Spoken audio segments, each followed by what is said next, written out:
Chers téléspectateurs, encore une fois, salut, bonjour, bonsoir. En fait, ça dépend de quand vous êtes en train de nous regarder comme ça. Pour nous, c'est vraiment un plaisir.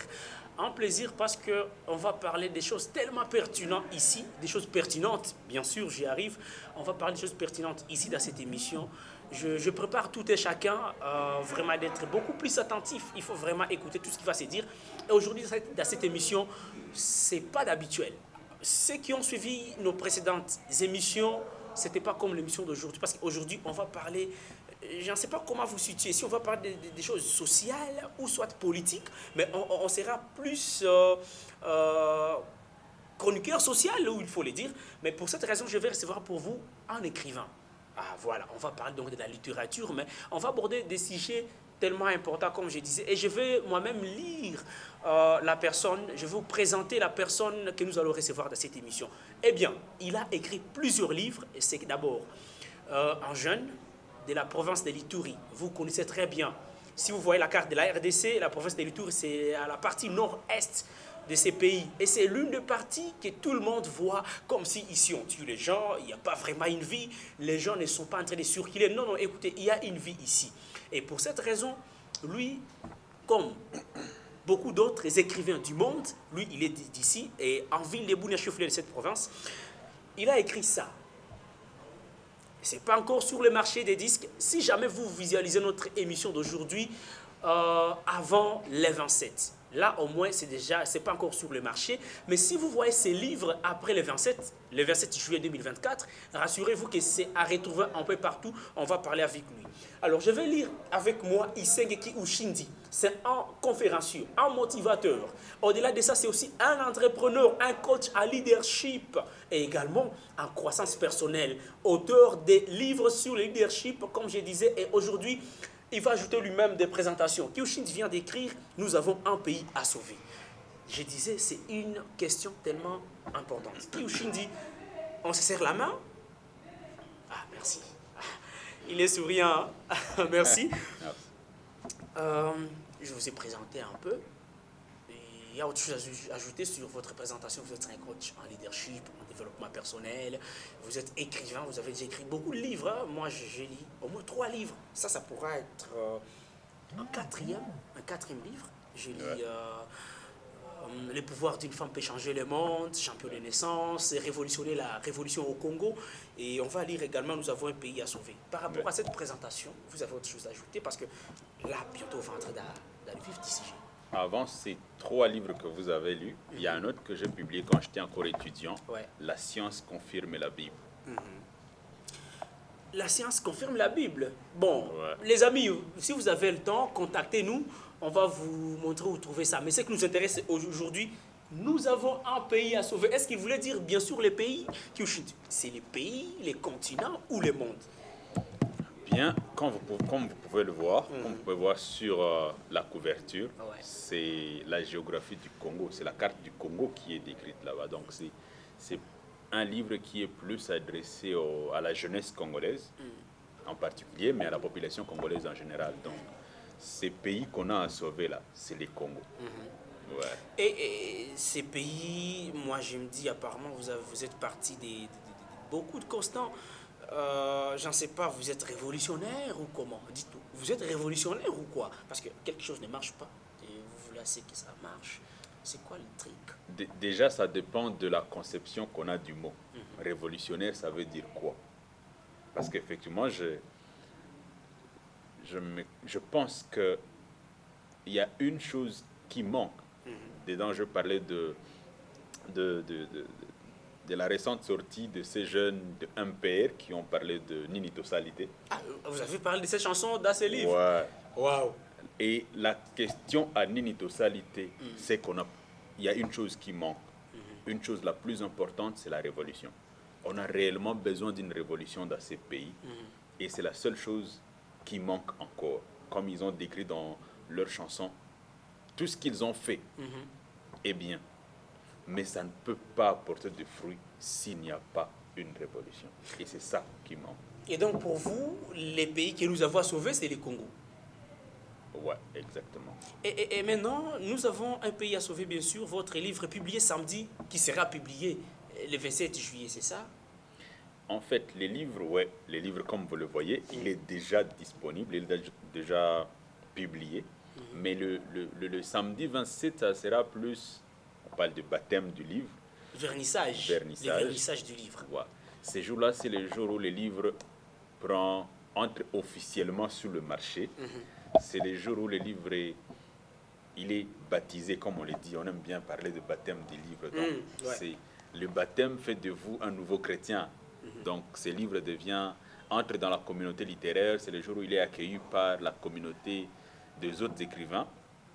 Mais avant ça, déjà, comme vous le voyez, il est disponible, il est physique, comme vous pouvez le toucher. Selon vous, le pays est sur une pente glissante et en voie de perdition, ou soit le pays est déjà perdu, il faut le retrouver. Voilà il y a une phrase que je dis dans ces livres, dire que nous avons déjà franchi la ligne rouge. Donc, où on se trouve là? C'est qu'on est déjà perdu. On a déjà franchi la ligne rouge. Mais il reste encore de l'espoir parce qu'on n'a pas encore atteint la ligne de l'irréparable. Donc, si rien ne fait, si quelqu'un peut lire ces livres et reste comme il était avant, alors on va finir par franchir la ligne de l'irréparable et nous aurons honte devant nos enfants. Parce que, comme je le dis... Bon, même au lieu d'aider, on peut sourire. C'est pourquoi je souris, chers auditeurs, mais c'est tellement profond. En fait, parfois, on est distrait, en fait. Nous sommes ancrés dans un cycle de distraction où on banalise tout, on normalise tout, mais le pays va très mal. Ouais. Et ça, on n'a pas besoin de paires de lunettes comme les miennes pour le voir. Tout le monde Le pays va, très mal. c'est superlatif, c'est dingue. Je crois très mal, c'est le seul... En fait, s'il y avait un superlatif supérieur à celui-là, c'est ce qu'on utiliserait. Et à qui la faute? À qui la faute ou la responsabilité? Mais Bon, vous le dites seulement autrement. En fait, c'est la même chose. À qui cette responsabilité? À qui la responsabilité? La responsabilité est partagée. C'est tout un système. Et il y a un livre dans lequel j'ai traité du leadership systémique adapté au Congo. C'est quoi les livres là? Révolutionner la révolution au Congo. Parfait. Donc il y a tout un système. Quand je dis aux gens que nous tous nous participons à la dégradation de ces pays, je suis désolé de n'avoir jamais rencontré quelqu'un qui admet participer à la dégradation de ces pays. Mais comment nous participons tous? Par le silence que nous gardons face aux choses qui vont mal. Quand nous acclamons certaines personnes parce qu'ils ont suffisamment su voler la République, parce que c'est un fait, c'est pas moi qui le dis. C'est palpable. C'est palpable. Donc, je pense que nos dirigeants s'inscrivent en top des listes de ceux qui détournent sérieusement des montants colossaux dans ces pays. Et boum, par de miracles, ils s'en sortent. Donc, le fait que nous pouvons continuer à acclamer quelqu'un qui, preuve à l'appui, a détourné l'argent qui pouvait servir à nos frères qui sont sur le champ de bataille pour défendre la nation, le fait que nous pouvons acclamer ou tolérer des hommes et des femmes qui détournent ou ne remplissent pas correctement leurs responsabilités. Ils détournent l'argent qu'ils pouvaient payer les enseignants qui doivent garantir l'avenir de nos enfants. D'une manière ou d'une autre, chacun dans son coin, par son silence, par son népotisme, par sa naïveté plutôt, contribue à précipiter cette nation dans ce que j'appelle sa direction vers l'enfer. Une question m'arrive en tête. Comment vous voyez la génération actuelle, les Congo par exemple, ou soit avant d'y aller, ce pays est indépendant ou il est dépendant?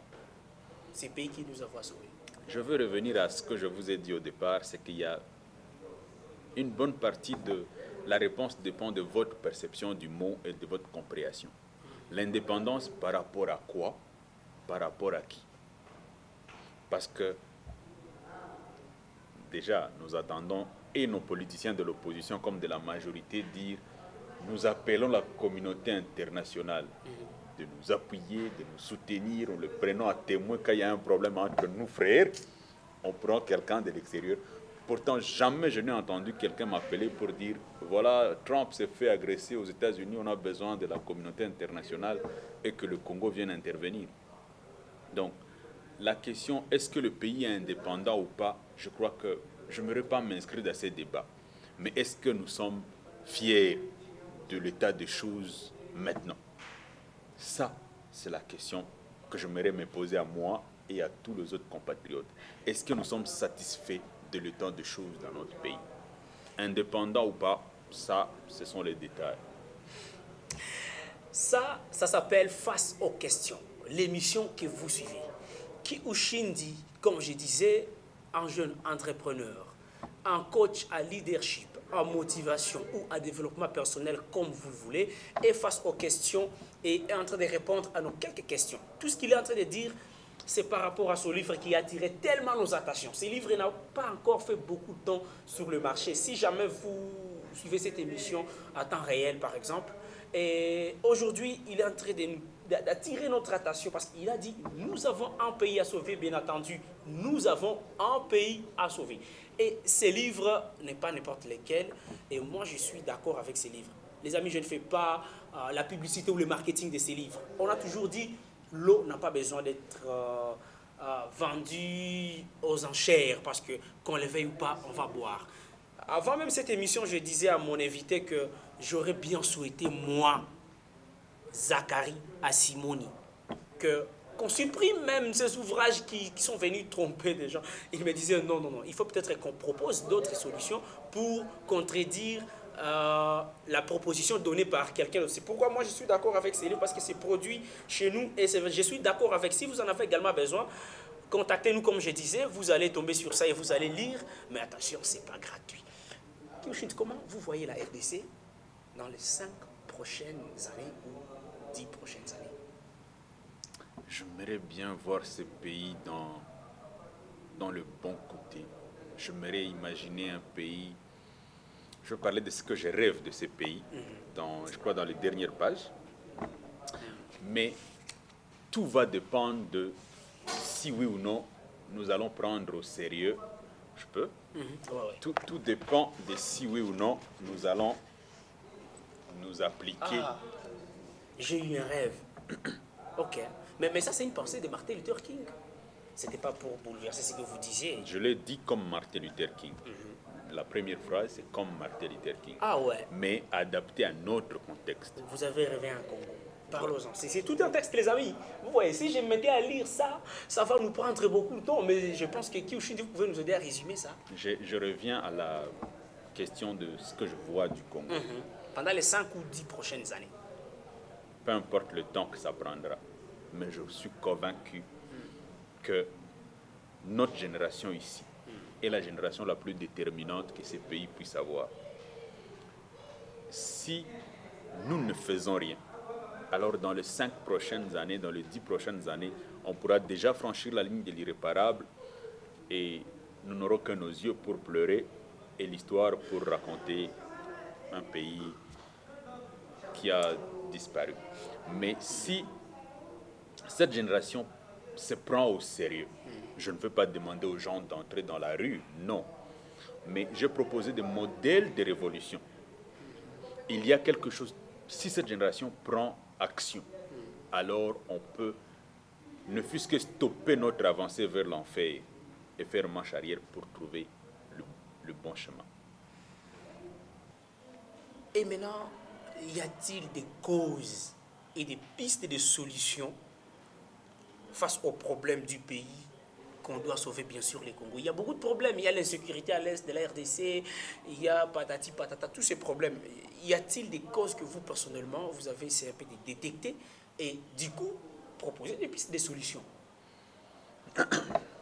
Il y a plusieurs causes qui ont placé le Congo sur cette trajectoire vers l'enfer, comme je le dis. Et il y a beaucoup de gens qui ont intérêt à ce que le Congo aille mal pour qu'il continue à gagner. Et quand on dit ça, tout le monde pense aux étrangers. Mais quand vous y voyez de près, il y a beaucoup de nos frères compatriotes vivant dans le même pays qui mettent beaucoup de moyens, qui investissent beaucoup de moyens pour maintenir le Congo dans cet état. Je parlais de la machine d'imbécilisation massive dans ces livres, dans ces pays en fait. Une machine mise en place par ceux qui ont intérêt à ce que le peuple reste distrait. C'est qui ces gens? Quels sont ces gens? Ils sont pas, je ne veux pas citer de noms, mais ce sont des structures. Prenons Des partis politiques, peut-être? Ils font partie. Les partis politiques font partie des éléments de cette machine, parce que c'est déjà dans nos partis politiques, nous sommes un des rares pays où quelqu'un peut être dans l'opposition aujourd'hui, dans la majorité demain, centriste après-demain. Donc il n'y a pas une idéologie Claire. Une idéologie claire. Ils bougent en fonction des intérêts que leur propose le pouvoir. Donc s'il n'a pas sa part, et vous l'attendez même, aujourd'hui on n'a même pas honte de le dire, si quelqu'un s'attendait à être ministre et que son nom ne sort pas, il se fâche devant le média, il appelle le journaliste pour exprimer son indignation et montrer combien en fait, le pouvoir à place, il ne le reconnaît pas. Donc on ne reconnaît que le pouvoir qui nous tend le mangeoire. Donc s'il n'y a pas le mangeoire, s'il n'y a pas à manger, ce pouvoir est corrompu, il n'est pas correct. Et ça, c'est un des sérieux problèmes. Et vous trouvez ça dans toute la chaîne. Même les jeunes que vous estimez peut-être réfléchissant bien, ou cette jeunesse pensante, vous trouvez que, bon, est-ce que c'est de leur faute? Je pense que le cerveau affamé est manipulable et on nous maintient dans cet état où on reste affamé, comme ça on peut être contrôlé par ceux qui ont des miettes à nous partager. Et maintenant, une question supplémentaire. Que dites-vous par rapport à tout ce qui passe en province? À l'introduction de cette émission, j'ai dit qu'il y a beaucoup de monde. Donc, parmi nos téléspectateurs, je parie que ceux qui ne sont pas congolais pensent que la partie est de la RDC est invivable. Je l'ai dit à l'introduction. Vous avez un message à ces mondes-là par rapport à nous qui sommes là? Parce que jusque-là, moi je trouve qu'il y a au moins une population résiliente au niveau de la province de l'Ituri qui reste, qui continue à y vivre, comme vous, comme moi. Et un message peut-être à tous ceux-là qui n'ont jamais fréquenté la partie est de la RDC, bien que ce soit à 2000 km de Kinshasa. Institutions, ouais. Plus de 2000 km. Ouais. Bon. Ça vous fait rigoler, hein? Vous pensez à quoi? Si on peut plaisanter un peu. Non. Pourquoi je dis seulement? Ça vous fait penser à quelque chose? Non, le mot 2000 km des institutions, vous ne l'avez pas inventé, ça vient de quelque part. Bon. 2 personnes de haut rang ont clairement signifié devant le média, je me dis, si leur service de communication était... Enfin, peut-être qu'ils étaient distraits, mais... C'est bon. Donc, et comment, qu'est-ce que vous... En fait, je parlais de la machine d'imbécilisation. Il y a, comme vous avez cité le parti politique, il y a... Même notre système éducatif fait partie des éléments de cette machine d'imbécilisation.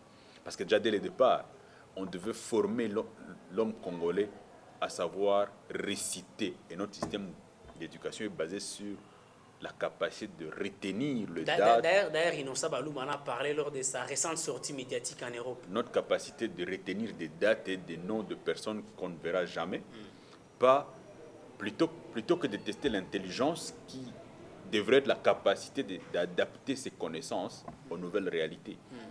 Donc, on ne veut pas que la classe congolaise puisse penser, puisse poser des questions qui dérangent. Tant que vous pouvez être dans les Djalelo, vous acclamer et tout, si je suis ministre, je dois arriver à Bunia, tout le monde arrête de travailler ces jours-là. Vous allez m'attendre à l'aéroport de 9h à 19h, c'est 19h que j'atterris, et tout le monde acclame. Et des fois, il ne vient même pas. comment on peut arriver à ce point-là? La jeunesse pour un pays, je pense que la jeunesse dans un pays est la ressource la plus importante, plus que les mines d'or et des diamants qu'on peut avoir dans un pays. Mais voyez comment on nous imbécilise. Notre jeunesse a deux orientations aujourd'hui. En fait, les deux grandes orientations de la jeunesse, c'est soit on est dans le boisson fortement alcoolisé et toutes les distractions, soit on est à l'église 24/24 sans penser.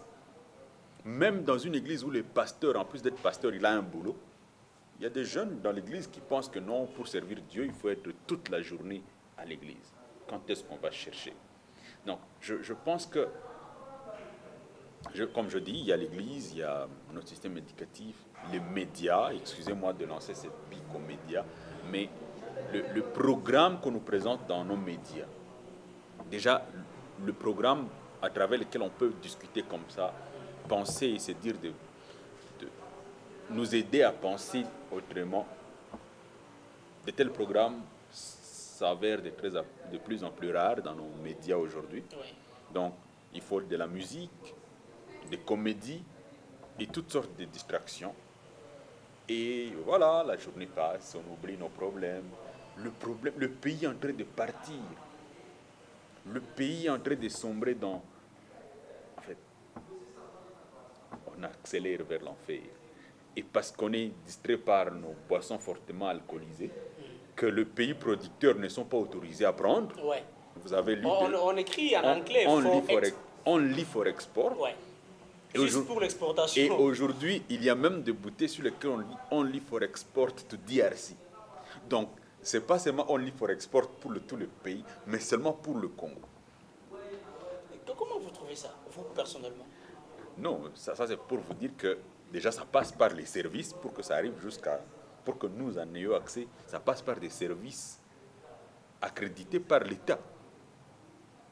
Donc, si on dit Only for export to DRC, bon, c'est nous. Notre ministère en charge des commerces est complice de ça, vous pensez? Nous ne pouvons pas savoir de qui est le ressort de ces problèmes-là. Est-ce que c'est du commerce? Est-ce que vous connaissez la structure des ministres, le cahier des charges? Moi, je ne connais pas. Non, je sais pas. Moi, pas non plus, oui. Ça peut pas être, c'est pas nécessairement du ministère des Commerces. Il y a l'OCC, il y a DGDA, il y a tous ces services. Nous ne pouvons pas, on ne peut accuser personne, mais les faits, c'est que nous avons ces bouteilles de boissons fortement alcoolisées Only for export to DRC dans nos boutiques. Les services de l'économie est censé fixer le prix de tout le produit. Qui sait? Donc, et qui prend ça? C'est nous. Donc, nous payons on envoie nous allons à l'école pour apprendre à réciter de noms et de dates dont on ne se servira pas. Dans les quartiers, on a des boissons fortement alcoolisées qui nous permettent d'oublier nos vrais problèmes. Et puis le dimanche, on va à l'église où on va chanter, prier sans changer. Parce qu'il y a une autre question. Le Congo est reconnu comme un des pays très chrétiens. Selon les statistiques, c'est dans le 95% de la population congolaise se réclame chrétienne. Qui sont corrompus dans ces pays-là? Qui sont ces voleurs? Qui font tout ce qu'on voit de mal dans ces pays si ce n'est pas ces 95 ou 99% des chrétiens qui sont dans ces pays? À un moment donné, même ceux qui portent des croix, ceux qui font toutes ceux qui se vantent d'être chrétiens, on doit se poser des questions. Moi, je trouve que cette émission peut amener tout et chacun à une prise de conscience personnelle. C'est très important. C'est comme ça que ce livre s'intitule « Nous avons un pays à sauver » parce que c'est une histoire de tout le monde. Ouais. Donc, moi, je trouvais ma part des responsabilités. Je suis du média. Vous avez dit que nous avons également la part des choses à jouer pour que les choses changent, pour que nous arrivions à sauver les pays. En tout cas, parce que là, nous allons vers la fin de notre émission. Mais il n'y a pas eu un message assez clair à adresser aux habitants africains d'autres pays africains en dehors de la RDC, parce qu'il y a même cela, il y a des stars internationales que nous voyons se balader sur le podium, sur la scène, avec l'empreinte de la RDC qui est le drapeau de la RDC. Donc, ils ont une image de la RDC selon laquelle la RDC a besoin de soutien. C'est pourquoi ils font passer le message. Je cite entre autres Nicki Minaj, qui a monté sur scène avec ses drapeaux. Et moi, je pense que cet aspect des choses, c'est aussi un message. Et maintenant, vous, personnellement, vous êtes ici. La partie où les gens pensent que nous ne vivons pas. Mais nous vivons. Et maintenant, il y a d'autres. Il y a nos frères camerounais, nos frères burkinabés, nos frères maliens, qui sont ensemble avec nous, qui lancent des messages. Nous les lisons sur les réseaux sociaux. Tu sais que ils ont une image comme ça de notre pays. Et s'ils ont cette image, c'est parce que la partie Est est tellement menacée. Maintenant, à ces populations africaines d'autres pays, bien que les Blancs nous ont amené des limites et tout, après la conférence de Berlin, vous avez un message à nos frères africains de ces pays-là. Je vais commencer par un message à nos frères ituriens et congolais, parce que ces livres s'adressent plus à eux. Je crois qu'on va commencer par là, c'est que le pays nous appartient à nous tous. Et c'est nous qui décidons si oui ou non nous allons laisser à une bande de personnes se payer des champagnes et que nous puissions manquer de l'eau à boire, ou leur imposer que nous ayons de l'eau à boire pour nous tous. Ce qu'on voit de l'Ituri, la guerre, effectivement, c'est depuis qu'on est trop jeune. Quand on voit l'Ituri, c'est la guerre. Mais cette image, nous pouvons la changer. Et ça, chacun dans son coin. Je crois déjà avec ce que vous faites en tant que média, que le média propose d'autres images de la province. Que le musicien qu'on a dans la province fasse de même. Que chacun dans son coin. Que les écrivains donnent une autre voix, un autre son de cloche. Comme ça, que ceux qui sont à l'extérieur, ceux qui pensent qu'il n'y a pas la vie, pourront se poser la question. Parce que peut-être effectivement, c'est que les autres médias montrent de l'Ituri.